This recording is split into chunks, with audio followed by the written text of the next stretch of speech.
من يهده الله فلا مضل له ومن يضلل فلا هادي له وأشهد أن لا إله إلا الله وحده لا شريك له وأشهد أن محمدا عبده ورسوله يا أيها الذين آمنوا اتقوا الله حق تقاته ولا تموتن إلا وأنتم مسلمون يا أيها الناس اتقوا ربكم الذي خلقكم من نفس واحدة وخلق منها زوجها وبث منهما رجالا كثيرا ونساء واتقوا الله الذي تساءلون به والأرحام إن الله كان عليكم رقيبا يا أيها الذين آمنوا اتقوا الله وقولوا قولا سديدا يصلح لكم أعمالكم ويغفر لكم ذنوبكم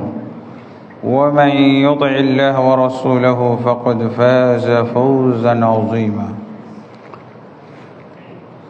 أما بعد فإن خير الحديث كتاب الله وخير الهدي هدي محمد صلى الله عليه وسلم وشر الأمور محدثاتها وكل محدثة بدعة وكل بدعة ضلالة وكل ضلالة في النار أما بعد فأعوذ بالله من الشيطان الرجيم يا أيها الذين آمنوا كتب عليكم الصيام كما كتب على الذين من قبلكم لعلكم تتقون وقال النبي صلى الله عليه وسلم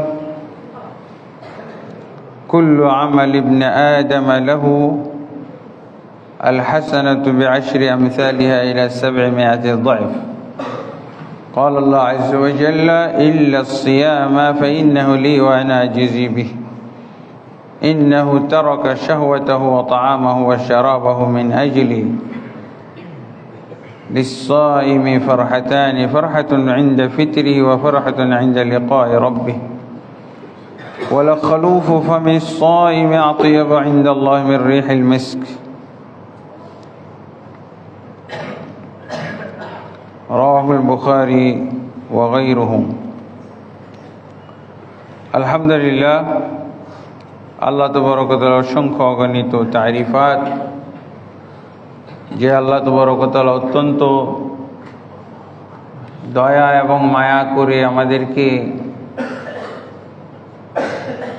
পরকালের পাথেয় সংগ্রহের জন্য অত্যন্ত বরকতপূর্ণ এবং ফজিলতপূর্ণ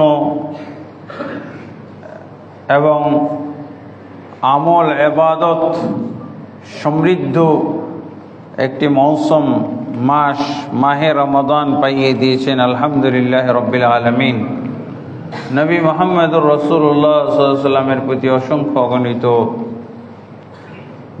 দুরূদ ও সালাম নাজিল হোক আল্লাহুম্মা সাল্লি আলাইহি আল্লাহুম্মা বারিক আলাইহি আল্লাহুম্মা সাল্লিম আলাইহি অতঃপর মুনাসাবা বা উপলক্ষ অনুযায়ী আজকে যেহেতু রমজান মাসের আজকে 9 তারিখ অতএব রমজান সংশ্লিষ্ট সিয়াম সংশ্লিষ্ট রমজান সিয়ামের আমল এবং ফজাইল এই বিষয়ে আলোচনায় করা হলো যুক্তিসঙ্গত আল্লাহ তাবারক ওয়া তাআলা আমাদেরকে এই রমজান মাসের যাবতীয় খায়ের বরকত এবং কল্যাণ আহরণ করার তৌফিক দান করুন আল্লাহুম্মা আমিন এই রমজান মাস ঈমানদারদের জন্য 11 মাসের জন্য ঈমান রিচার্জ করার মাস আমরা যদি এই মাসে আমাদের মধ্যে ঈমান রিচার্জ করে ফেলতে পারি এই মাসের যে নিয়ম কানুন দেওয়া হয়েছে সেই নিয়ম কানুন মেনটেন করে তাহলে আমরা পুরা বছর আশা করি সুন্দর থাকতে পারবো এবং আমাদের দিন সুন্দরভাবে আমরা পালন করতে পারবো। আল্লাহ তাবারক ওয়া তাআলা যেন আমাদেরকে তৌফিক দান করেন। এই মাসে বিশেষ আমল হচ্ছে রমাদান, সিয়ামে রমাদান বিশেষ আমল। এই আমল অন্য কোনো মাসে নেই। ফরজ সিয়াম শুধুমাত্র এই রমজানে। কারো যদি শরীর অজরের কারণে সিয়াম ভঙ্গ করতে হয় তাহলে এটা কাজা করা যাবে অন্য যে কোনো মাসে, বা মহিলাদের যাদের পিরিয়ড হয় তারা যে কয়দিন এই পিরিয়ডের মধ্যে থাকবে এই মাসে, সেই কয়দিন তারা অন্য মাসে কাজা আদায় করতে পারবে। কিন্তু মূল ফরজ এক মাসের যে সিয়াম পালন করতে হয় এটার জন্য বরাদ্দ হলো রমজান মাস। এই রমজান মাসকে আল্লাহ তাবারক ওয়া তাআলা এই জন্য অত্যন্ত সম্মানিত করেছেন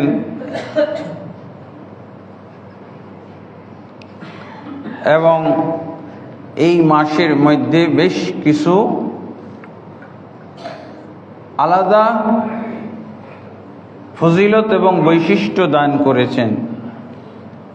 যেমন এই মাস যখনই প্রবেশ করে তখন আল্লাহ তাবারক ওয়া তাআলা জান্নাতের সব দরজাগুলো খুলে দেন, জাহান্নামের দরজাগুলো বন্ধ করে দেন, শয়তানকে শিকলবদ্ধ করা হয়।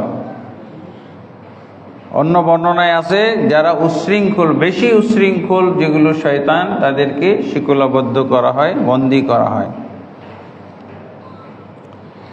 এই মর্মে আমরা হাদিস শুনেছি, সহিহ বুখারী মুসলিমের মধ্যে হাদিস এসেছে,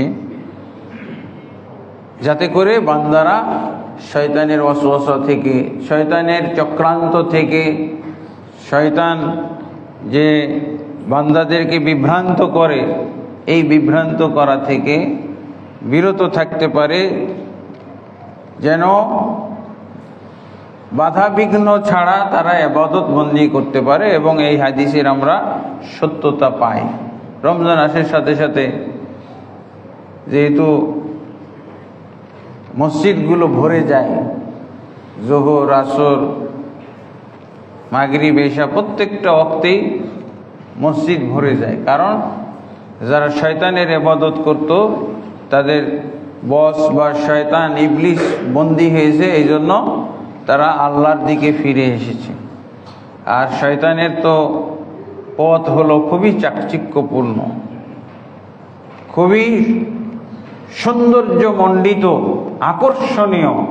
এই জন্য আল্লাহর পথের চাইতে শয়তানের পথ, শয়তানের ইবাদত করতে মজা লাগে বেশি। তো তারা বন্দী হয়ে গেছে, তার একটা বাহ্যিক আলামত আমরা দেখতে পাই। এবং এই মাসে আল্লাহ তাবারক ওয়া তাআলা বিশেষ একটি রাত দান করেছেন যাকে বলা হয় লাইলাতুল কদর। লাইলাতুল কদর শাওয়াল মাসে নাই, লাইলাতুল কদর অন্য কোনো মাসে নাই, রমজান মাসে হলো লাইলাতুল কদর, যার এক রাত্রের মর্যাদা, এক রাত্রের ফজিলত, এক রাত্রের ইবাদত হলো 1000 মাসের চেয়েও উত্তম। এমনকি এই লাইলাতুল কদর বিষয়ে আল্লাহ একটা কোরআনের সূরা নাজিল করেছেন, যেই সূরার নাম হলো সূরাতুল কদর।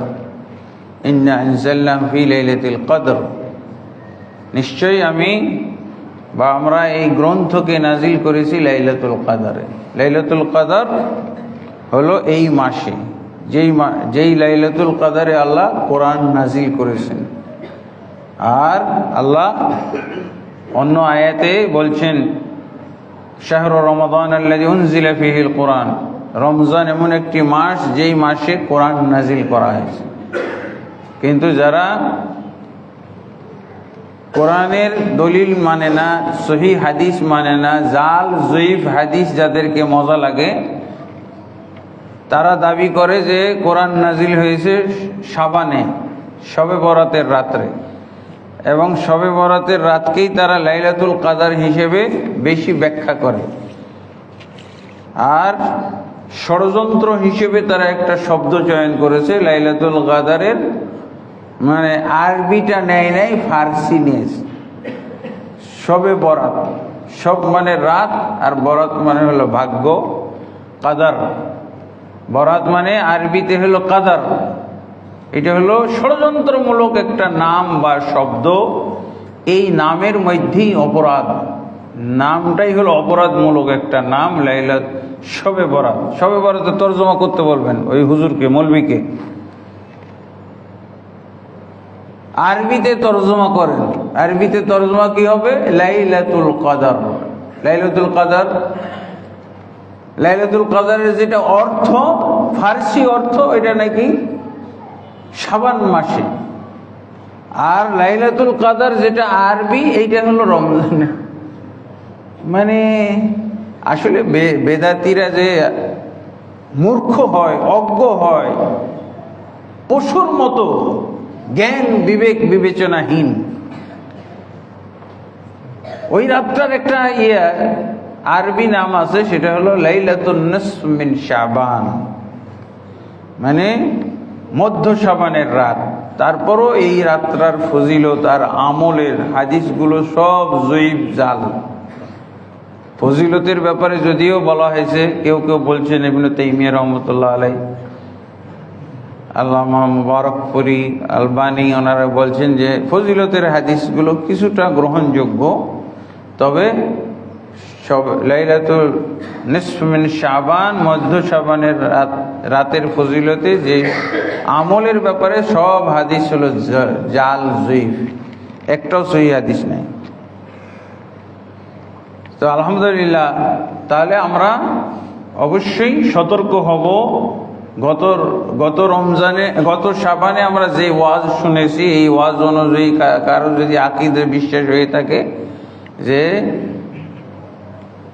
কি বলে শবে বরাতের রাত্রে কোরআন নাজিল হয়েছে, তার তওবা করতে হবে, আজকেই তওবা করে ফেলতে হবে, এবং আমাদের ভুল ধারণা শুধরে ফেলতে হবে, আমাদের ঈমান নবায়ন করতে হবে। এমনকি যদি ধারণা করে যে কোরআন নাজিল হয়েছে ওই রাত্রে, তাহলে এই জাল হাদিসের কারণে কোরআন অস্বীকার করা হলো না, সূরা লাইলাতুল কদরকে পুরোটাই অস্বীকার করা হলো। তারপরে আল্লাহ যে বললেন রমজান মাসে আমি কোরআন নাজিল করেছি, সূরা বাকারার 186 নম্বর আয়াত, এখানে কি বলা হয়েছে? শাহরু রমাদান আল্লাযী উনজিলা ফীহি, এই আয়াতে রমজান মাসে কোরআন নাজিল হয়েছে, এটা বলে এই আয়াতকে অস্বীকার করা হলো। আর আয়াত অস্বীকার করলে কি মুসলমান থাকে নাকি? আয়াত অস্বীকার যারা করলো তারা মুসলমান থাকে না। ওমা ইয়াজহাদু বিআয়াতিনা ইল্লাল কাফিরুন, আমার আয়াত অস্বীকার করে কেবলমাত্র যারা কাফির। ওমা ইয়াজহাদু বিআয়াতিনা ইল্লাল জালিমুন, যারা জালেম তারাই আমার আয়াত অস্বীকার করে। তো এই জন্য আমাদের এই বিশ্বাস, বাতিল বিশ্বাসকে ধ্বংস করে আমাদেরকে সহি আকীদা বিশ্বাসে আসতে হবে। তারপরে এই রমজান মাস সম্পর্কে রাসূলুল্লাহ সাল্লাল্লাহু আলাইহি ওয়াসাল্লাম বলছেন, রমজান মাস হলো গুনাহ মাফের গ্যারান্টি যুক্ত একটা মাস। রাসূলুল্লাহ সাল্লাল্লাহু আলাইহি ওয়াসাল্লাম বদদুয়া করেছেন, যারা এই রমজান মাসকে পেল অথচ জীবনের সব গুনাহগুলো মাফ করিয়ে নিতে পারল না, তারা হলো হতভাগা, তারা ধ্বংস হোক, তাদের আর সফলতা, তাদের আখেরাতে উত্তীর্ণ হওয়ার কোনো সুযোগ নাই। রমজান মাসে আমরা এমনভাবে নিজেদেরকে পাপ মুক্ত করতে পারি। ওই হাদিসটা আপনাদেরকে আমি স্মরণ করাচ্ছি। আল্লাহ রাসূল সাল্লাল্লাহু আলাইহি ওয়াসাল্লাম একদিন মেম্বরে উঠলেন, প্রথম তাকে আমিন বললেন, দ্বিতীয় তাকে আমিন বললেন, তৃতীয় তাকেও আমিন বললেন। সাহাবায়ে কেরাম জিজ্ঞেস করলেন, ইয়া রাসূলুল্লাহ, আপনি আগে তো কখনো এইভাবে আমিন আমিন বলে আপনি মেম্বরে উঠেননি, কারণটা কি, রহস্য কি? তো রাসূলুল্লাহ সাল্লাল্লাহু আলাইহি ওয়াসাল্লাম বলছিলেন যে কয়েকটা কথা, যে ব্যক্তির নিকটে আমার নাম উল্লেখ করা হলো অথচ আমার প্রতি দুরূদ পড়ল না, সে হতভাগা, সে ধ্বংস হোক। তখন আমি আমিন বলেছি। আর আরেকটা হলো রাসূলুল্লাহ সাল্লাল্লাহু আলাইহি ওয়াসাল্লাম বলছেন, যে ব্যক্তি রমজান পেল অথচ রমজানের গুনাহগুলো, রমজান পাওয়া সত্ত্বেও তার গুনাহগুলোকে মাফ করিয়ে নিতে পারল না, সে ধ্বংস হোক।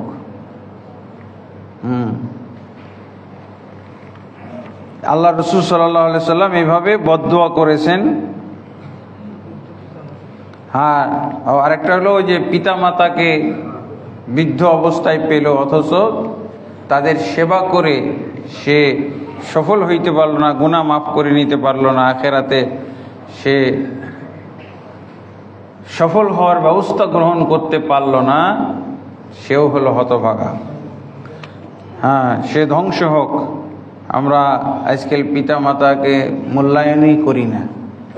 অনেক লোক আজকে তো আমরা দেখতেছি পিতা মাতাকে কিভাবে সন্তানের অসম্মান করতেছে, নাউজুবিল্লাহ। অথচ পিতামাতার এমন মর্যাদা যে পিতামাতার, আপনি যে টাকা পয়সা ইনকাম করেছেন এইটার মালিক হলো পিতামাতা। আপনি 3 নম্বর মালিক। 1 নম্বর মালিক হলো আল্লাহ, 2 নম্বর মালিক হলো পিতামাতা, 3 নম্বর মালিক হলো যে ইনকাম করলো তার। Third class. অথচ পিতামাতার মর্যাদাই বুঝে না। এক আলেমের কাছে জিজ্ঞেস করছে, পিতামাতাকে কি যাকাত দিতে হবে? আল্লাহু আকবার। সে উত্তর না দিয়ে কান্না করা শুরু করেছে। এরকম মাসলা, এরকম ফতোয়া জিজ্ঞেস করতে হয়, পিতামাতাকে যাকাত দিতে হবে? আরে পিতামাতা হলো দ্বিতীয় মালিক, কিসের যাকাত? পিতামাতা মাতব্বরি করবে তোমার সম্পদের, তোমার উপার্জিত সম্পদের উপরে মাতব্বরি করবে পিতামাতা। পিতামাতা যেভাবে অর্ডার করবে সম্পদের বৈধ, সেভাবেই সম্পদ খরচ করতে হবে।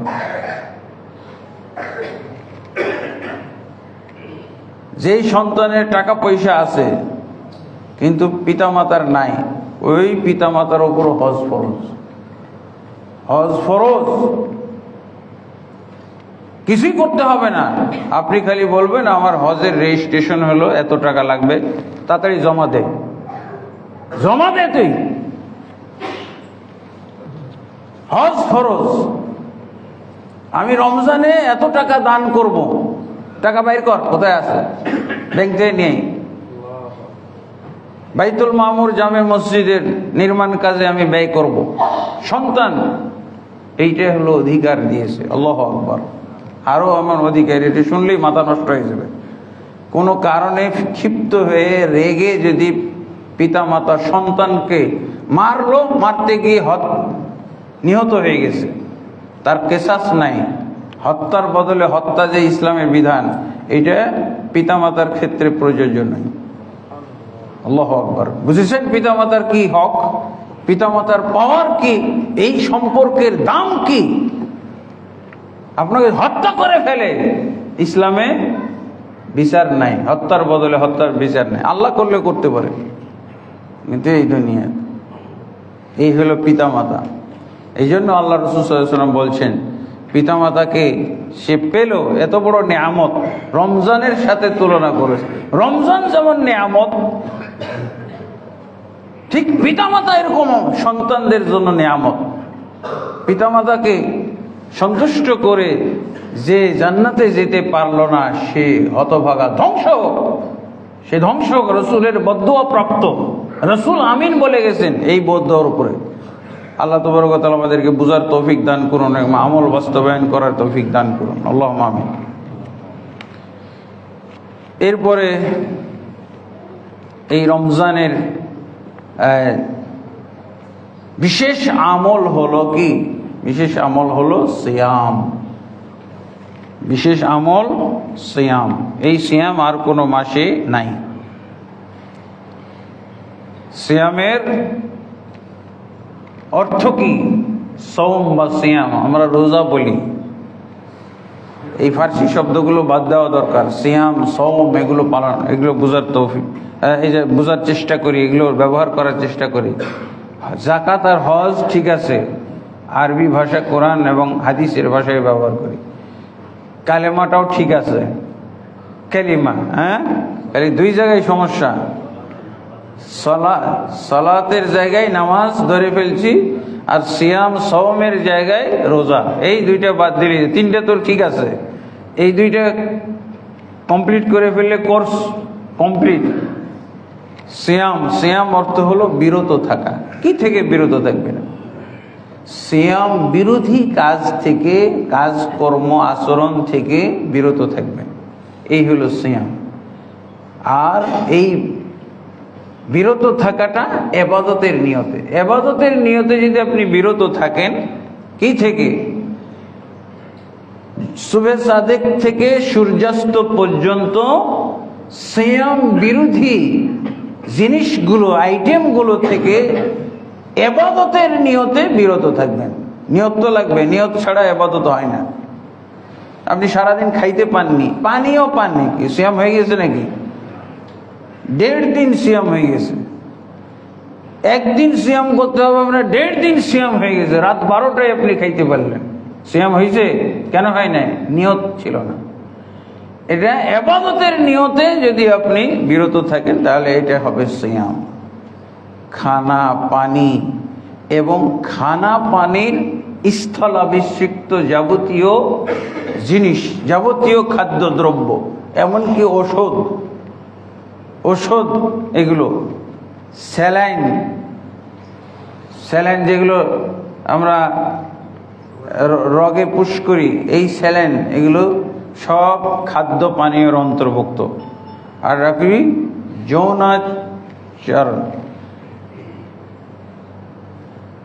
যৌন সম্ভোগ, যৌনাচার, যে কোনো ধরনের, এগুলো সিয়াম ভঙ্গের কারণ। এগুলো থেকে বিরত থাকতে হবে।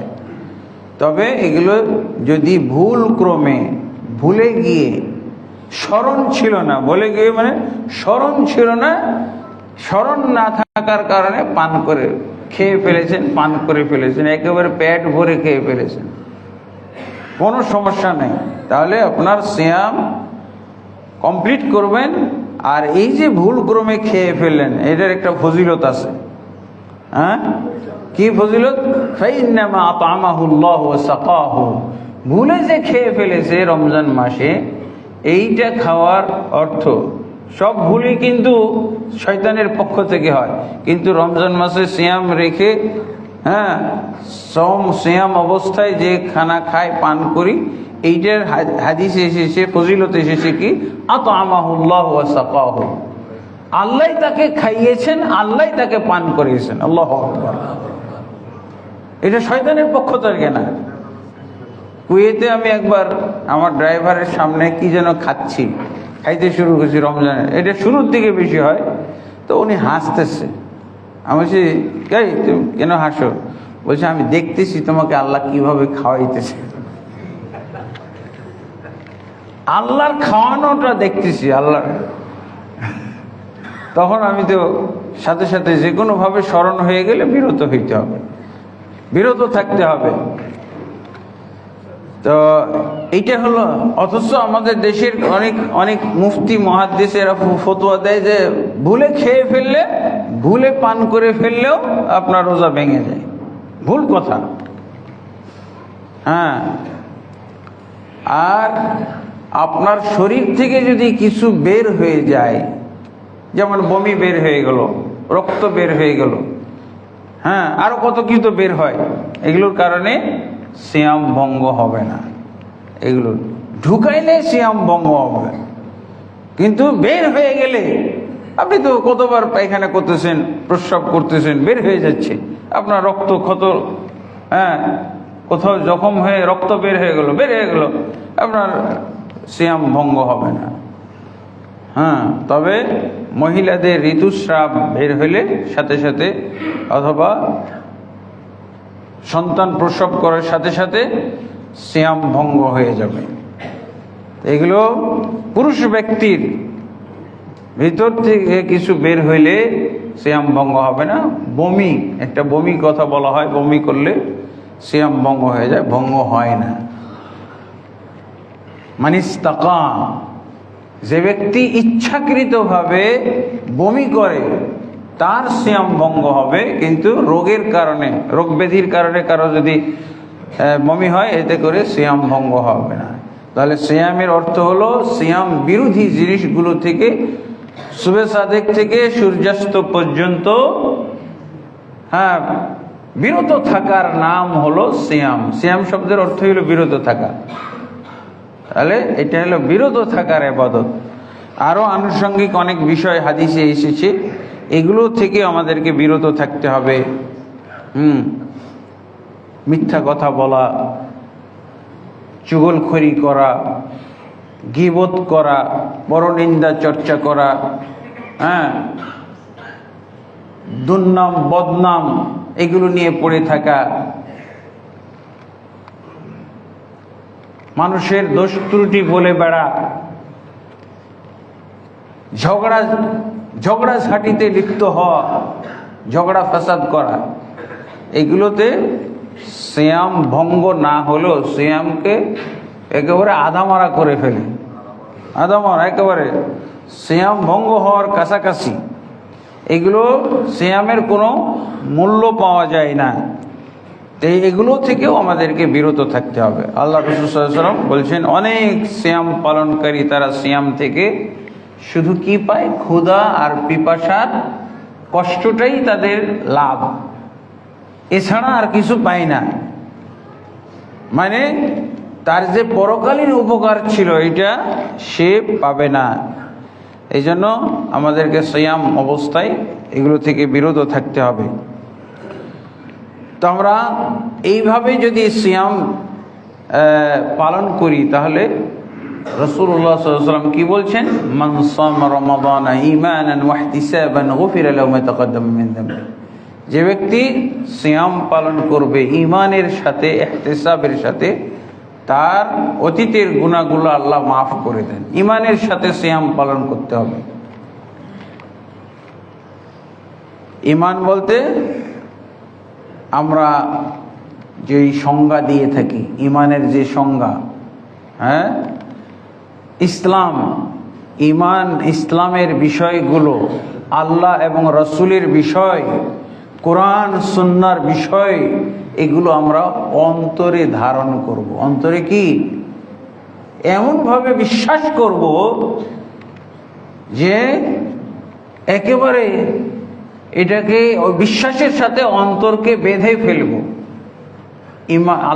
আল্লাহর প্রতি বিশ্বাস, ইসলামের প্রতি বিশ্বাস, হ্যাঁ, ঈমানের এই পয়েন্টগুলো তো আমরা এখন বিরল হয়ে যাচ্ছে। অন্তরের মধ্যে ঈমান নাই। অন্তরের মধ্যে যদি ঈমান না থাকে তাহলে এদেরকে বলা হবে, এরা যদি সালাত, সিয়াম, হজ, যাকাত, উমরা এবং যত কথাবার্তা দিনের কথা বলুক না কেন, এদেরকে মুনাফিক বলা হয়, যাদের অন্তরে ঈমান নাই। তাহলে ঈমান তিনটা জিনিসের সমন্বয়। অন্তরে পরিপূর্ণভাবে বিশ্বাস রাখতে হবে, আর মুখে স্বীকার করতে হবে, ঘোষণা দিতে হবে, আর অঙ্গ প্রত্যঙ্গ দিয়ে বাস্তবায়ন করতে হবে। অঙ্গ প্রত্যঙ্গের মাধ্যমে বাস্তবায়ন, এইটাই হলো ঈমান সহকারে সিয়াম পালন করা। ঈমান সহকারে সিয়াম পালন করা।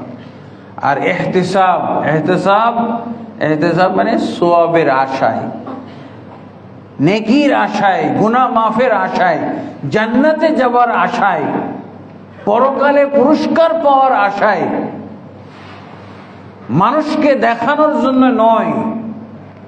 আল্লাহ রাসূল সাল্লাল্লাহু আলাইহি ওয়াসাল্লামের একটা প্রসিদ্ধ হাদিস আমি প্রায় বলে থাকি, যে ব্যক্তি সালাত আদায় করে দেখানোর জন্য, এই সালাতের নাম হলো শিরক। আল্লাহ রাসূল সাল্লাল্লাহু আলাইহি ওয়াসাল্লাম কি বলছেন? মান সাল্লা ইউরাই ফাকাদ আশরাক, যে ব্যক্তি সালাত পড়ে দেখানোর জন্য, নিশ্চিত এটা শিরকি কাজ। ওমান সামা ইউরাই ফাকাদ আশরাক, যে ব্যক্তি সিয়াম পালন করে রোজা রাখে দেখানোর জন্য, নিশ্চিত এটা শিরকি কাজ, এটা কখনো ইবাদত নয়। ওমান তাসাদ্দাকা ইউরাই ফাকাদ আশরাকা, যে ব্যক্তি সাদাকা করে দেখানোর জন্য, এটা নিশ্চিত শিরকি কাজ। সাদাকা করে, দান করে 1 টাকা মসজিদের জন্য, মাদ্রাসার জন্য, কিংবা ফকির মিসকিনদের জন্য দান করে দেখানোর উদ্দেশ্য, তাহলে এইটা হবে শিরকি কাজ। রাসূলুল্লাহ সাল্লাল্লাহু আলাইহি ওয়াসাল্লাম স্পষ্ট এগুলোকে শিরকি কাজ বলেছেন। তাহলে অবশ্যই আমাদেরকে ইহতিসাব, সিয়াম পালন করব, যে কোনো ইবাদত বন্দেগী করব, কি জন্য? ঈমানের সাথে, ইহতিসাবের সাথে। ঈমান, এই যে 3টা জিনিসের সমন্বয়। সবসময় যখনই ঈমান বলা হবে তখন 3টা জিনিসকে আপনি বুঝবেন। গোটা ইসলাম অন্তর দিয়ে বিশ্বাস করবে। দেখেন, যাদের অন্তর দিয়ে বিশ্বাস নাই, দেখবেন ভোটের আগে সব ইসলামকে ইস্তফা দিয়েছে, বুঝে ভোট চাই, ইসলামকে ইস্তফা ঘোষণা দিয়ে ভোটটা দাও, ইসলামকে ইস্তফা দিয়েছে।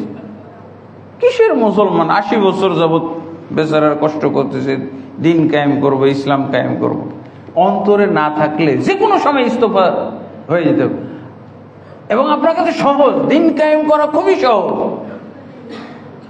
ইখওয়ানুল মুসলিমিনের যিনি প্রতিষ্ঠাতা হাসানুল বান্না, উনি সুন্দর কথা বলছেন, এটা তো খুবই সহজ দিন কায়েম। কি করতে হবে? আকিমিল ইসলাম ফি জাসাদিকা তাকুম লাকা দাওলা ইসলামিয়া। উনি বলছেন, তুমি তোমার 3.5 হাত বডিতে দিন কায়েম করো। এত হইচই করো কেন? তুমি এক জায়গায় তোমার দ্বারা দিন কায়েম হবে কি না, তুমি তো অন টেস্ট, এখানে টেস্ট করে নিতে পারো। টেস্ট করো তুমি, তোমার এই 3.5 হাত বডির মধ্যে তুমি দিন কায়েম করো। এবং উনি গ্যারান্টি দিয়ে দিয়েছেন, যদি কেউ তার 3.5 হাত, মুসলমানরা, প্রত্যেক মুসলমান যদি তার 3.5 হাত বডিতে দিন কায়েম করে ফেলে, তাহলে এমনি রাষ্ট্রে সমাজে দিন কায়েম হয়ে যাবে। এটার জন্য হই করা যাবে। সহজ ফর্মুলা, অত্যন্ত বিচক্ষণতাপূর্ণ, প্রজ্ঞাপূর্ণ এবং অত্যন্ত গাম্ভীর্যপূর্ণ, তথ্যবহুল একটা কথা। হাসানুল বান্না, যদিও উনি ইখওয়ানুল মুসলিমিন, ব্রাদারহুড, তাদের অনেক বাতিল বেদাত আছে, কিন্তু সহিহ আকীদার যারা আলেম, তারা সবাই এই বাক্যটাকে স্বর্ণাক্ষরে লিখে দেওয়ার মতো তারা আমাদেরকে উপদেশ দিয়েছেন। এই মসজিদে লিখে দিতে পারে, লা ইলাহা ইল্লাল্লাহ লেখা যাবে না, কি লিখে দিতে হবে? আজকে সব মুসলমান ভোটের জন্য ইসলামকে ইস্তফা দিয়েছে। আরে ওটা তো হলো সেকুলার। দেশে যে কি ইসলাম বিরোধী, ইমান বিরোধী পরিবেশ রয়েছে কাদের কাছে? এই 90-93% মুসলমানের কাছে কি পরিবেশ পাওয়া যায়? ইসলাম বিরোধী, ইমান বিরোধী পরিবেশ। এটা বেশি পছন্দ করে। এই জন্য তো সেকুলার দলের, বড় দলের নেতা আগে উদ্বোধন করলো, আমরা শরিয়া আইনে বিশ্বাসী না। এরপরে দেখলো যে এটা বললে তো এরাই ভোট পেয়ে যাবে সব। এরপরে ইসলামী দলও বলছে, আমরা শরিয়া আইন বাস্তবায়ন করব না। এগুলো কথা বললে, এই জন্য এই সেকুলার দেশে, গণতান্ত্রিক দেশে ইসলামের কথা বলে, ইমানের কথা বলে, কি বলে, রাজনীতি করা একেবারেই বোকামি। একেবারেই ছাগলামি। দেখেন 80 বছর পরে এসে বলছে ইস্তফা দিয়ে দিছে। বুঝলো, এতদিনে বুঝলো যে ইমান ইসলাম এগুলো বলে রাজনীতি করলে হবে না, কেউ দিবে না, ভোট দেবে না, পাশ করাবে না। তারপর ওরা ভয় পাইছিল, কিন্তু সেকুলাররা, গণতন্ত্রী, যে খাঁটি গণতন্ত্রী যারা, এরা কিন্তু ভয় পেয়ে গেছিল। ভয় পেয়ে আর এক পথ অবলম্বন করছে। আপনি এই পথ কোথায় পাবেন? কারচুপি, চুরি, ডাকাতি, ভোটের চুরি ডাকাতি, এটা পারেন? আচ্ছা, এটা না হয় পারলেন কিছুটা, হ্যাঁ? তাহলে এই যে ভোটের চুরি ডাকাতি বন্ধ করলে আপনার জিহাদ শিখতে হবে না? আপনার তো এমনি জিহাদ করা লাগতেছে। ভোটের কারচুপি ঠেকানোর জন্য, ডাকাতি ঠেকানোর জন্য কি করতে হবে আপনার? এমনি তো জিহাদ লাগতেছে। কি জিহাদ? সশস্ত্র জিহাদই তো লাগতেছে। সশস্ত্র জিহাদ করে ফেলতেছেন না আপনি। যেখানে আপনি সশস্ত্র ভোট চুরি ডাকাতি যদি না, এটা যদি রোধ না করতে পারেন জিহাদের মাধ্যমে, আমরা বলছি জিহাদ নাই, কিন্তু ভোট নির্বাচনের কেন্দ্রতে ঠিকই জিহাদ হচ্ছে। ফালতু কথাবার্তা ওরা বলতেছে, আমাদেরকে সবাই বলছে জিহাদ নাই, আর ঠিকই নির্বাচনী কেন্দ্রে জিহাদ। মারামারি দেখতেছি, খুনাখুনি দেখতেছি, লাশ পড়ে যাচ্ছে না। তবে ইসলামী দলগুলো এমন একটা পরিবেশ দেখছিল যে আমরা মনে হয় কারচুপি টারচুপি হইলেও জিতে যাব, বুঝেছেন? জিতে যাবো এরকম ভাবসাব একটা পরিবেশ তৈরি হয়েছিল। আর এক ইবলিশ শয়তান কি বসে আছে নাকি? ইবলিশ শয়তান নেই। যদিও তারা বলছে যে আমরা ইসলামকে ইস্তফা দিলাম, বাবারা ইসলাম আমরা আর করবো না, তুই যত বেপর্দা হয়ে ঘুরে বেড়াইতে পারিস ঘুর, যত সুদ খাইতে পারিস খা, যত তুই ইসলাম বিরোধিতা করতে পারিস কর, হ্যাঁ, আমরা কোনো বাধা দেব না। এই হলো ইসলামকে বাধা। তারপরও ভয় পাইছে বেচারা। এই জন্য আর এক সিস্টেম ইবলিশের পক্ষ থেকে আর এক সিস্টেম নাজিল করে দিয়েছে ইসলাম। কি? Election engineering. এই ইঞ্জিনিয়ারিং লাইনে পড়ছে এরা হুজুররা। এই দেশে এই পড়া আছে, ঢাকা ইউনিভার্সিটিতে এই পড়া আছে, এখনো তো জন্মই হয়নি, হঠাৎ জন্ম হলো ইলেকশন ইঞ্জিনিয়ার। ইলেকশন ইঞ্জিনিয়ারিং তৈরি হলো, এখানে এসে পড়বে। এই এলএম, এই বিদ্যা কোন ইউনিভার্সিটিতে আছে? এই জন্য বলছি, এইটা হলো ভোটের ক্ষেত্রে চুরি কারচুপি, আর ভোট ইঞ্জিনিয়ারিং হলো ডাইরেক্ট ডাকাতি। এটা এই জন্য গণতন্ত্রের দেশে, সেকুলারিজমের দেশে আপনি ইমানের নামে, ইসলামের নামে, দ্বীনের নামে যদি রাজনীতি করেন, একেবারে বোকামি। বোকার স্বর্গে বসবাস করছি। এই জন্য তো আমরা যাই না ওই লাইনে। আমরা কি করব? দাওয়াতি কাজ দিয়ে যদি কাজ হয়, অনেক আলহামদুলিল্লাহ। অনেক মুসলমান বলছে আমার বহু টাকা, সুদের অনেক টাকা ছিল, আমি তওবা করে সব সুদের টাকা থেকে আমি মুক্ত হয়ে গেছি, একটি টাকাও। আমাকে অনেকে জিজ্ঞেস করে কি করব, এতগুলো সুদের টাকা আছে, আমি তো বুঝলাম ইসলাম। অনেকে বলছে যে আমি তো বেনামাজি ছিলাম, মাঝে মধ্যে নামাজ পড়তাম, মাঝে মাঝে পড়তাম না, এখন আপনার লেকচার শুনে, আপনার বই পড়ে আর এক ওয়াক্ত ছাড়ি না, আলহামদুলিল্লাহ, দিন কায়েম। একটা তো প্রসিদ্ধ ঘটনা আপনাদের সামনে তুলে ধরেছিলাম, পানের খিলিতে দিন কায়েম। এই জন্য বলছে তুমি ওই লড়াই ঝগড়াতে পারবা না। যাদের দিন নাই, ধর্ম নাই, যাদের কি বলে নীতি নাই, নৈতিকতা নাই, যাদের আচার ব্যবহার চরিত্রহীন, তাদের সাথে তুমি ইসলাম নিয়ে প্রতিযোগিতা করতে যাও কেন? বোকামি এটা। আমার এই অস্ত্র হলো সবচেয়ে কাজের অস্ত্র। আমি তো এই যে কি বলে আইজি সাহেবের চেম্বারে, অফিসে গেলাম, এই যে হেডকোয়ার্টার, আমাকে উনি মাগরিবের সালাতে ইমামতি করতে বলছেন। আমি বললাম যে আপনার ঘরে যে ছবিগুলো ঝুলতেছে, এই ছবি থাকা অবস্থায় আমার নবী আমাকে বলছে এখানে সালাত পড়া যাবে না, কাজে আপনি আইজি সাহেব এখানে নামাজ পড়লে পড়েন, আমি মসজিদে পড়ি। এবং বলে দিলাম হাদিসটা, আল্লাহ রাসূল সাল্লাল্লাহু আলাইহি ওয়াসাল্লাম বলছেন, যেই ঘরে কুকুর থাকে আর ছবি থাকে সেই ঘর রহমতের ফেরেশতা প্রবেশ করে না। বাস, হক কথা বলবেন, এটি হলো সবচেয়ে বড় জিহাদ। আর কোথায় আপনি বলবেন? পুলিশের হেডকোয়ার্টার, সবচেয়ে প্রধান ব্যক্তি, তার হেডকোয়ার্টারে দাওয়াতি কাজ হয়ে গেল। যেখানেই যাবেন সেখানে আপনি দাওয়াতি কাজ করেন। আপনি আপনার 3.5 হাত বডিতে এই দিন কায়েম করেন। কিসের জন্য আপনি গেছেন ওখানে? এদের সাথে পারবেন আপনি? যাদের দিন নাই, ধর্ম নাই, এখন তো সব অজ্ঞ মূর্খ। 100% এই যে ইলেকশন ইঞ্জিনিয়ারিং বিষয়ে কেউ পাশ করা আছে? ইলেকশন ইঞ্জিনিয়ারিং এ কেউ পাশ করছে? ইসলামী দলগুলোর মধ্যে একজনকে খুঁজে পাওয়া যাবে? তাহলে 0, 100% 0। তোমার তো এই যে সেকুলার দেশে, দিন ধর্মহীন দেশে তো এখন দেখা যাচ্ছে ইলেকশন ইঞ্জিনিয়ারিং ইঞ্জিনিয়ারও হইতে হবে।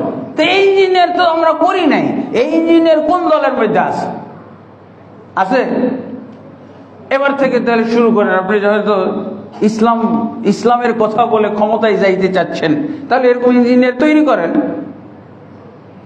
এরকম ইঞ্জিনিয়ার আপনি একটা প্রাইভেট ইউনিভার্সিটি খুলে সেখানে ইলেকশন ইঞ্জিনিয়ারিং বিভাগ খুলে দেন, হবে? বোকামি রে ভাই, বোকামি, বোকামি, চালাকি কথা হলো এই যে হাসানুল বান্না যেটা বলছেন, তুমি তোমার 3.5 হাত বডি, একটা কাজই করো, আর কিছু করো না। তুমি ডানে বামে সামনে পিছনে উপরে নিচে কিছু দেখার দরকার নেই। তুমি তোমার 3.5 হাত বডিটার দিকে দেখো। তোমারটা কমপ্লিট হয়ে গেছে, এবার দেখো তোমার স্ত্রীরটা ঠিক আছে কিনা। রাসূল সাল্লাল্লাহু আলাইহি ওয়াসাল্লাম কি করছিলেন?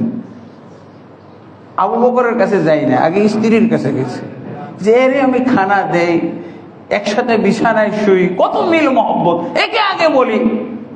ইসলামের কথাটা স্ত্রী খাদিজার কাছে বলছি, আপনি আগে নিজের মধ্যে করবেন। আল্লাহ তো এই সিরিয়ালটা বলেও দিয়েছেন, বলছেন না, ইয়া আইয়ুহাল্লাযীনা আমানু কু আনফুসাকুম ওয়া আহলিকুম নারা, হে ঈমানদারগণ, তোমরা নিজেদেরকে অতঃপর তোমাদের পরিবার পরিজনকে বাঁচাও জাহান্নামের আগুন থেকে। সিরিয়াল বলে দেন।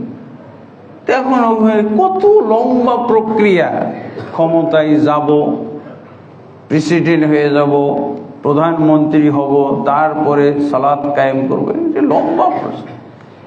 কি লাভ হইল? ইস্তফা দিতেই হবে। এগুলো বোকামি, আমরা জানি যে এগুলো বোকামি।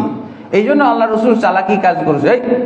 ওরা বলছে, মোহাম্মদ তোমাকে ক্ষমতা দিয়ে দিলাম, মক্কার তুমি প্রেসিডেন্ট, প্রধানমন্ত্রী। কিসের তোর প্রমাণ?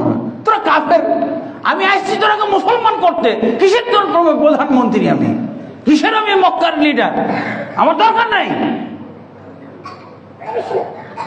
আমি লিডার, আমার নেতা তোমার নেতা মুহাম্মদ সাল্লাল্লাহু আলাইহি ওয়াসাল্লাম বলি, কিন্তু কাজের নাই। সিরিয়াল এইটা হইতে হবে। মুহাম্মদ সাল্লাল্লাহু আলাইহি ওয়াসাল্লাম, এটাই হলো রাজনীতি। যে এই সেকুলার দেশে, গণতান্ত্রিক দেশে যদি আপনাকে নেতৃত্ব দেয়, নেওয়া যাবে না তো। আপনাকে যদি বলে যে আপনাকে প্রধানমন্ত্রী বানাই দিলাম, হ্যাঁ, প্রধানমন্ত্রী বানাই দিলাম। আমার একটা এরকম প্রস্তাব এসেছিল, এই যে গত সরকারের প্রধানমন্ত্রীর সাথে মিটিং করতে হবে, তা আমাকে ডাকছে। হ্যাঁ, আমাকে ডাকছে। এমন আরও একদিন বলছিলাম, প্রধানমন্ত্রীর সাথে মিটিং, শেখ হাসিনা মিটিং। কিসের মিটিং? যে এখন তো মোটামুটি একটা ঐক্য চলে আসছে দেশে। আওয়ামী লীগ একটা দেশে ঐক্য প্রতিষ্ঠা করে দিয়েছিল না, এটা তো ইসলামেরও দৃষ্টি, বিরোধী দল থাকবে না। বিরোধী দল ছিল না, খালি ইসলামটা নেই। ইসলাম কায়েম করে দিলে যেভাবে বিরোধী দল বিলুপ্ত করা হয়েছিল, অথবা ব্যান্ড করে দেওয়ার মতো, বিরোধী দল তো বেরই হইতে পারছে না। বিরোধী দল আসে মনেই হয় না ছিল। কিভাবে দেশটা ঐক্যবদ্ধ হয়ে গেল? কোনো বিরোধী দল নাই। ইসলাম হলো এরকম। হ্যাঁ, কোনো বিরোধী দল থাকবে না। আল্লাহ রাসূল সাল্লাল্লাহু আলাইহি ওয়াসাল্লাম বলছেন না, হাদিসগুলো শোনেন না, মনে থাক। ইযা বুইয়া লি খলিফাতাইনি ফাকতুলুল আখিরা মিনহুমা, যখন 2 খলিফার বায়াত করা হয়, 2 জন নেতা মানা হয়, একটা দেশে 2 জন নেতা মানা হয়, তাহলে ইতিহাস দেখো কোন নেতা আগে মানুষ নেতৃত্ব মেনেছে, তাহলে ওর নেতৃত্ব হলো ঠিক। আর যেই দ্বিতীয় যে নেতা আত্মপ্রকাশ করেছে, দ্বিতীয় নেতার যে আবির্ভাব ঘটেছে, আল্লাহ রাসূল সাল্লাল্লাহু আলাইহি ওয়াসাল্লাম বলছেন হত্যা করে ফেলো, মান কানা, সে যেই হোক না কেন, সে যেই হোক না কেন তাকে হত্যা করে ফেলো। দল থাকবে একটা দেশে একটা দলই থাকবে। কেমনে কেমনে মিলে গেল। আমাকে বলছে যে এক ওলামা লীগের নেতা, কেন্দ্রীয় নেতা আমাকে বলছে যে এখন তো দেশে একটা ঐক্য প্রতিষ্ঠা হয়েছে, বিরোধী দল নাই, কিন্তু এই দেশের মুসলমান তো হলো 90-93% মুসলিম, এদের সেন্টিমেন্টের মধ্যে ইসলাম আছে। তো এখন আমরা জননেত্রীর কাছে একটা প্রস্তাব পাঠাইছি, ইসলামের কিছু ডায়ালগ ছাড়া শুরু করেন, এদেরকে প্রবোধ দেওয়ার জন্য। বিরোধী দল তো আর নাই, কিন্তু টিকে থাকলে তো কিছু ধর্মকর্মের বিষয়গুলো, কিছু আচার অনুষ্ঠান, এগুলো যদি চালু করে দেওয়া যায়। আমার দেশে তো বেদাত চালু করলো, ওইটাও ধর্ম। হ্যাঁ, বেদাতটাও তো ধর্ম। আসলে তো যারা অজ্ঞ মূর্খ এদের তো ইসলাম কায়েম করাই ঠিক না, কারণ ইসলাম কায়েম করতে দিলে ওরা বেদাত কায়েম করে রেখে দিবে। একটা আমি লেকচার শুনতেছিলাম, বলছে যে কি বলে, সংসদে নীরবতা পালনের মাধ্যমে শোক প্রকাশ করা হতো কোনো নেতা রাজনৈতিক নেত্রী মারা গেলে নীরবতার মাধ্যমে। তো এক ইসলামী দলের নেতা বলছে যে নীরবতা পালন করবো কেন, আমরা সূরা ফাতিহা পড়বো, সূরা ইখলাস পড়বো, সূরা ফাতিহা, দুরূদ শরীফ পড়বো। এগুলো কি রে ভাই, এটা পড়বো নাকি? এগুলো হাদিসে আছে। তাহলে কি একটা বিজাতীয় সংস্কৃতি উৎখাত করে একটা জাতীয় সংস্কৃতি, মানে একটা বেদাত সংস্কৃতি চালু করে দিল। শোক পালনের নিয়ম কি এইটা? হ্যাঁ, দেখতে হয়তো যে শোক পালনের নিয়ম রাসূল কি দিয়েছে, ওইটা অ্যাপ্লাই করলে কাজ হইতো। তো এটা অ্যাপ্লাই করে আমার লাভ কি হলো? ইসলামের তো কিছু হইলো না। আমি তো ইসলামে খুঁজে পাচ্ছি না যে কারো শোক প্রকাশের জন্য আমাকে এই কাম করতে হবে, সূরা ইখলাস পড়তে হবে, সূরা ফাতিহা পড়তে হবে, দুরূদ শরীফ পড়তে হবে। এগুলো আল্লাহ রাসূল সাল্লাল্লাহু আলাইহি ওয়াসাল্লাম তো বলছেন শোক পালনের দোয়া আলাদা, ভিন্ন আছে। সেটা যদি পড়তো, সেটা তো নেতা নিজেও জানে না, তো কি ওটা তো একটা বাস্তবায়ন করলো। এখন যদি সবাইকে বলে দেয় যে আপনারা সব মাজারগুলোর প্রতি যত্ন নেবেন, কি বলে, এটা ইসলাম কায়েম হয়ে গেল না? তো বলছে ইসলামের কিছু ডায়ালগ ছাড়া শুরু করেন। ওলামা লীগ এরা বললো যেমন ঐক্য তো প্রতিষ্ঠিত হয়ে গেছে, এখন তো বিরোধী দল নাই বললেই চলে, এখন একটার পর একটা ইসলামের কিছু মোনাজাত চালু করে দেন। তা আমাকে ডাকলো যে ইসলামের কোন জিনিসটা আমরা আগে চালু করতে পারি, যেই জিনিসগুলোতে কোনো ঝামেলা হবে না, কিন্তু মানুষকে বুঝাইতে পারবো যে হ্যাঁ এই যে আমরাও ইসলাম চালু শুরু করে দিয়েছি, আমাকে দিয়ে হইতে পারে তো ভাই। কিন্তু এই দলের মধ্যে একজন তো ইসলাম বুঝার লোক থাকতে হবে। আমাকে দাওয়াত দেওয়ার কারণ কি?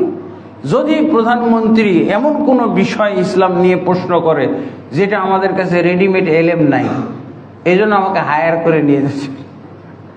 রেডিমেড এলেম যদি আমরা না দিতে পারি, ওরা নিজেরাও বুঝতেছে, ওলামা লীগের বড় বড় কেন্দ্রীয় নেতারাও বুঝতেছে যে আমাদের এলেম কালামই নেই, বুঝেছেন? ইসলাম যে চালু করবে, ইসলামের কিছু ডায়ালগ ছাড়বে, এই 90-93% মুসলমানকে বিভ্রান্ত করার জন্য, হ্যাঁ, প্রবোধ দেওয়ার জন্য। এই দেখো তোমরা ইসলাম করছো, এই যে আমরা আস্তে আস্তে কিন্তু ইসলাম এখন দেশে ঐক্য প্রতিষ্ঠা করছি, এখন ইসলামও প্রতিষ্ঠা করতে যাচ্ছি আস্তে আস্তে। এই বছর এইটা, তারপরের বছর এইটা, তারপরে 41 বছর পর্যন্ত একটা হয়তো রুটিন দিয়ে দিত যে আমরা পর্যায়ক্রমে ইসলাম কায়েম করেই ফেলবো। আল্লাহর কি হুকুম, মিটিং এর দিন আর আমাকে পাই নাই ফোনে, অনেক ফোন দিয়েছে, কোনো প্রোগ্রামে ছিলাম আর কি, ভুলেই গেছি। হ্যাঁ, যাক আলহামদুলিল্লাহ, কোনো আলেম ওলামার এই সমস্ত রাজনৈতিক নেতা রাষ্ট্রীয় পদস্থ লোকদের কাছে ঘোরাফেরা করাটাই ইমানের জন্য বিপজ্জনক। আমি তো যাইতেও চাই না। আমার একদিন এই যে বর্তমানে এমপি হয়েছে প্রধানমন্ত্রী না কি এমপি কি যেন উনি মন্ত্রী ছিল, তো উনি আমার সংস্থা থেকে একটা মসজিদ দেওয়া হয়েছে, তো মসজিদটা উদ্বোধনের জন্য উনি যাবেন, তখন আমাকে সাথে চাই। কি air vice marshal Altaf Hossain MP হয়েছেন উনি, তো উনি আমাকে বললেন যে আপনি সাথে চলেন। তা আমি আল্লাহর কাছে দোয়া করা ছিল, আল্লাহ এই মন্ত্রীর সাথে কতক্ষণ যতক্ষণ থাকতে হবে, ইমানের কত কি যে নষ্ট হবে। পানা চাইলাম আল্লাহর কাছে পানা চাইলাম, এই মন্ত্রীর সাথে হেলিকপ্টারে কত সময় ব্যয় করতে হবে, কত বেদাত, কত কুসংস্কার, কত ঝামেলার মধ্যে পড়তে হবে। যদিও আমি এগুলোর সাথে আপোষ করব না, তারপর কষ্ট তো। তা আমার অন্য একটা প্রয়োজন পড়ে গেল, যেটা এর চেয়েও বেশি জরুরি। এখানে উদ্বোধন করাই নাকি উদ্বোধনের মন্ত্রীর ফজিলত হবে, আমার ফজিলত তো কেউ প্রকাশ করবে না। করবে? খবরটা তো প্রকাশ করবে মন্ত্রী একটা মসজিদ বানাইছে, সেই মসজিদের উদ্বোধন করলেন অমুক মন্ত্রী। আকরামুজ্জামানের খবরই নেই, পিছনে পড়ে। হয়তো লোকাল ভাবে পরিচয় পেপার পত্রিকায় বা টেলিভিশনে কেউ উল্লেখ করবে না, করবে মন্ত্রীটাই শুধু করে। কিন্তু অনেক ঝামেলা, অনেক আনুষ্ঠানিকতা আছে যেখানে হয়তো আমাকে বলো মোনাজাত পরিচালনা করেন, এটা আমি করব। এই ঝামেলার মধ্যে আমি নাই। তা আমি আল্লাহর কাছে পানা চাইলাম এই মন্ত্রীর সংস্রব থেকে যেন আল্লাহ আমাকে রক্ষা করে। এদের দরকার আছে, আমাদের সবকিছুরই দরকার আছে, জায়গা মতো দরকার আছে। ওর কাছে গুড়গুড় করার দরকার কি আমার? ও তো দেশের সেবক, জনগণের সেবক, ও সেবা করতে বাধ্য। আমার কি প্রয়োজন, সেই প্রয়োজনে আমি যাব, সেই প্রয়োজন ও মিটাবে।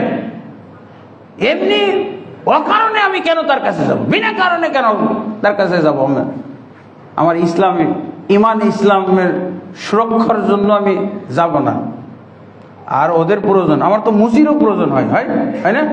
কিন্তু আমাকে মুসি সাজতে হবে? হ্যাঁ,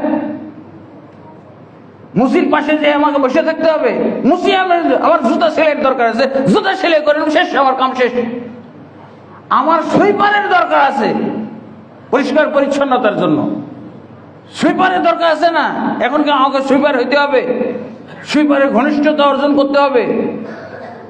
সুইপারের যে নিয়ম আছে সেই নিয়মে তার কাছে আমি সেবা নিয়ে নিলাম, শেষ। তাই না? তারা সেবা দিতে বাধ্য। আল্লাহ তাবারক ওয়া তাআলা আমাদের বুঝার তৌফিক দান করুন। তো ইমানের সাথে আমাদেরকে সব সিয়াম, যাবতীয় ইবাদত করতে হবে।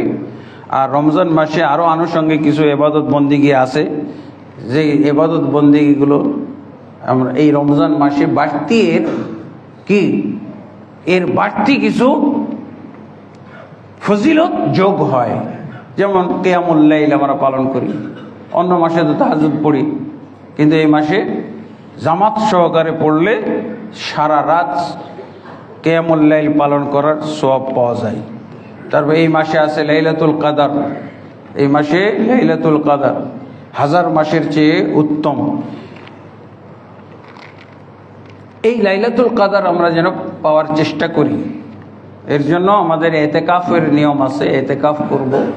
এতেকাফ মানে নিয়ত সহকারে নিজেকে কোনো একটা জামে মসজিদে আবদ্ধ করে দাও, ইবাদতের জন্য আবদ্ধ করে দাও।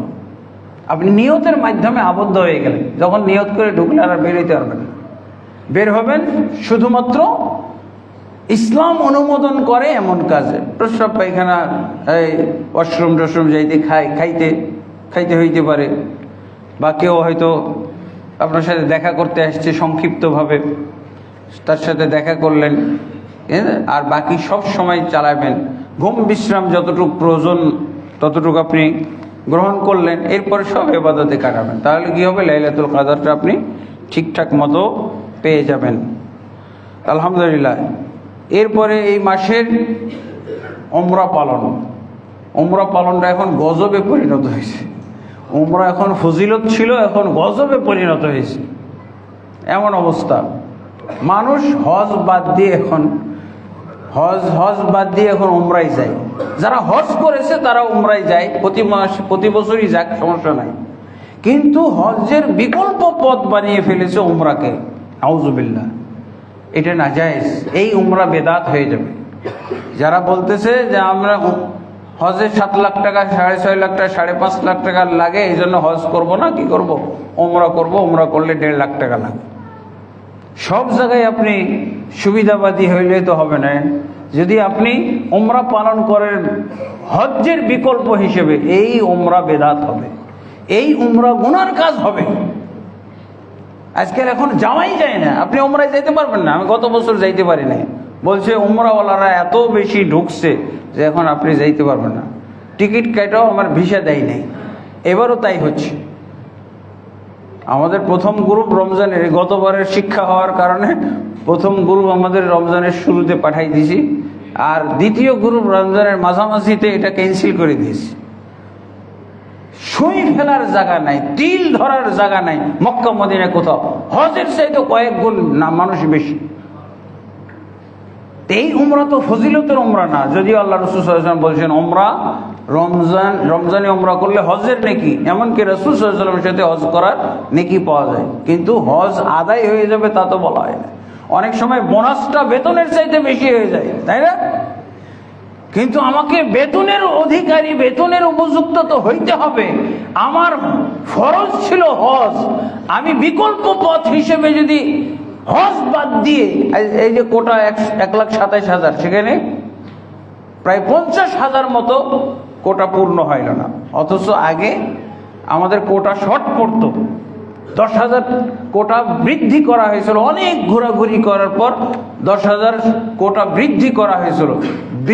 বর্ধিত কোটার হাজি তো দূরে থাক, যেটা আমাদের আসল কোটা 1,27,000, সেই কোটাও পূর্ণ হয় না। এই যে বাঙালি নিয়ম বলছে হজের রেট বেড়ে গেছে, অথচ এই জন্য তারা বিকল্প পথ উমরা পালন করে। নাউজুবিল্লাহ, এই উমরা গুনার উমরা হবে, এই উমরা বেদাতি উমরা হবে যদি হজ্জের বিকল্প হিসেবে পালন করা হয়।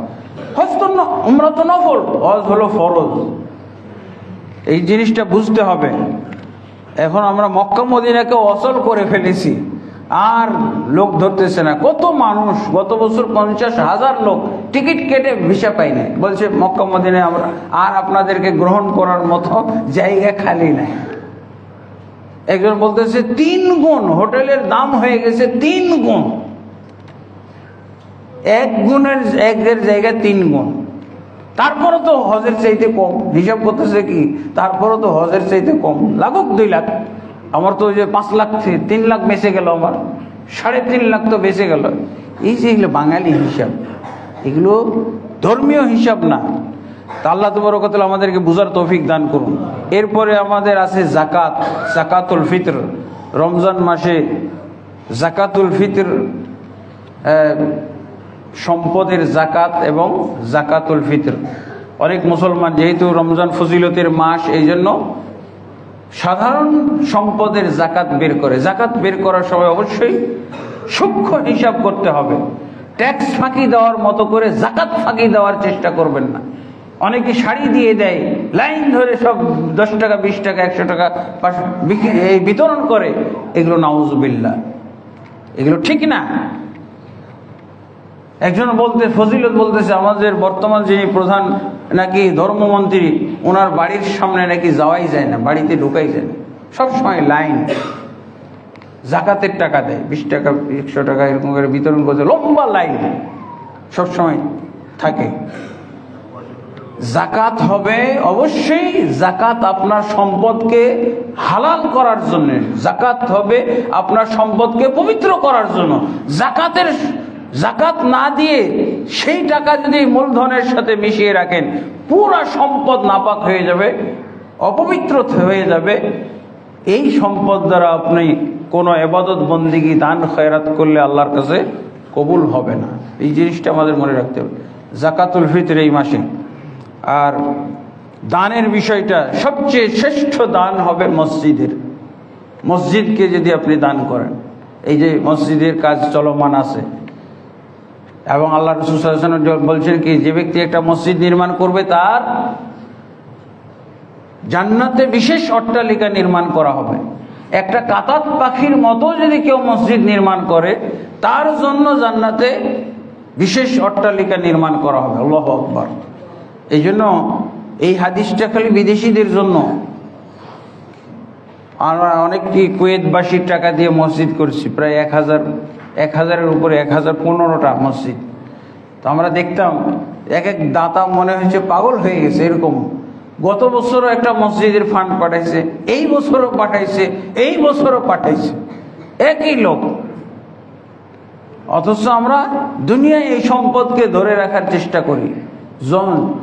আপনি যত পারবেন আপনার মাল আপনি উপার্জন করেছেন, আপনার মালটা যেন আপনার উপকারে আসে, এই জন্য আপনি পরকালে ট্রান্সফার করার চেষ্টা করেন। আপনার হায়াত বাকি থাকতে মরে যাওয়ার আগে অমুক জায়গায় দিয়ে এগুলো কেউ কথা শুনবে না। হ্যাঁ, এগুলো এমনকি হজ করতে পারে না, টাকা পয়সা জমা দিয়েছে, হজ করতে পারে নাই, বদলি হজটাও করে না। বলছে দেখেন টাকা ফেরত দেওয়া যায় কিনা। তো লোকটা মারা গেছে, তার পক্ষে বদলি হজ করে দিলে বেচারা নগদ এই বছরই তাহলে বিপদ থেকে বেঁচে যায়। কারণ যার উপরে হজ ফরজ আছে সে যদি হজ না করতে পারে, তার মারা যাওয়াটা ইহুদি এবং নাসারার উপরে, ইহুদি এবং খ্রিস্টান অবস্থায় মারা যাওয়ার সম্ভাবনা আল্লাহ রাসূল ব্যক্ত করেছে। অথচ আমরা মারা গেলেই ভুলে যাই। টাকাটা জমা দেওয়া আছে, কিন্তু সেই টাকা দিয়ে উপস্থিত এই বছরই তার বদলি করা যায়, বদলি হজ করে ফেললে দায়মুক্ত হয়ে যায়। কিন্তু এখন ওয়ারিসরা বলছে যে তার টাকাটা কতটুক টাকা রিটার্ন করা যায়, রিটার্নের ব্যবস্থা করেন। ওই টাকাটা এখন খাবে না, অতটুকু সহ্য হইতেছে না। তাহলে আপনি কেন এদের যারা ওয়ারিস তাদের জন্য আপনি টাকা রেখে দিতে চান, আখিরাতে ট্রান্সফার করেন। এবং আখিরাতে ট্রান্সফারের জায়গা হলো এই মসজিদ এবং মাদ্রাসা। যেই সমস্ত মাদ্রাসায় সহিহ দ্বীন শিক্ষা হয়, বেদাত এবং শিরক শিক্ষা হয়, এই সমস্ত মাদ্রাসায় দেওয়া যাবে না। আমাদের দেশে এই মাদ্রাসাগুলোই তো বেশি। সহিহ আকীদার মাদ্রাসা কই? আপনি তো খুঁজেও পাওয়া যাবে না। মাজার কেন্দ্রিক, পীর কেন্দ্রিক মাদ্রাসা সব, কওমি মাদ্রাসা, বেদাতের আখড়া, বেরেলভিদের মাদ্রাসা, দেওবন্দীদের মাদ্রাসা, সব বেদাতের আখড়া। এগুলো তো আপনি দিবেন, সহিহ আকীদার মাদ্রাসায় তো খুঁজে পাওয়া যায় না। মাদ্রাসায় আপনি মসজিদে মূলধন থেকে দিতে হবে, যাকাত সাদাকা দেওয়া যাবে না। আর মাদ্রাসায় আপনি দান করবেন, যাকাত থেকেও দিতে পারবেন, আপনার ফিতরাও দিতে পারবেন। 8টা খাতের 4টা খাত মাদ্রাসায় একত্রিত হয়েছে। 8টা খাত আপনি একবার দান করে 4টা খাত কভার করে ফেললেন। আমাদের দেশের মাদ্রাসাগুলোতে বিশেষভাবে কওমি, খারেজি, বেসরকারি যেগুলো মাদ্রাসা সহিহ আকীদা, এগুলোতে কোনো সরকারি অনুদান তো পাই না, মানুষ দাতাদের দানেই চলে। এখানে আপনি যদি দান করেন তাহলে কাদেরকে দিলেন? আপনি ফকির মিসকিন, 2টা খাত হইল ফিসাবিলিল্লাহ। 3য় খাত হইল আল্লাহর রাস্তায়। রাসূল সাল্লাল্লাহু আলাইহি ওয়াসাল্লাম বলছেন, যে ব্যক্তি ইলম অর্জনের জন্য বাড়ি থেকে বের হয়, যে বাড়িতে ফিরে না আসা পর্যন্ত সে ফিসাবিলিল্লাহ, আল্লাহর রাস্তায় সে ব্যক্তি। আর একটা হলো ঋণগ্রস্ত। প্রত্যেকটা প্রতিষ্ঠানের ঋণ আছে, আপনি দোকান বাকি পড়ে আছে, বেতন বাকি পড়ে আছে, এরকম দেখবেন। তো এইগুলো 4টা খাত একত্র হয়েছে। যারা এই খাতগুলোতে আপনি এই রমজানের মধ্যে আপনার মাল সম্পদ ট্রান্সফার করার চেষ্টা করবেন। আল্লাহ তাবারক ওয়া তাআলা আমাদেরকে এই রমজানের জন্য সব ধরনের কল্যাণ, খায়ের, বরকত অর্জন করার তৌফিক দান করেন। আল্লাহুম্মা আমিন। আস্তাগফিরুল্লাহ লি ওয়া লাকুম ওয়া লিসাইরিল মুসলিমিন ফাস্তাগফিরুহু ইন্নাহু হুয়াল গফুরুর রহিম।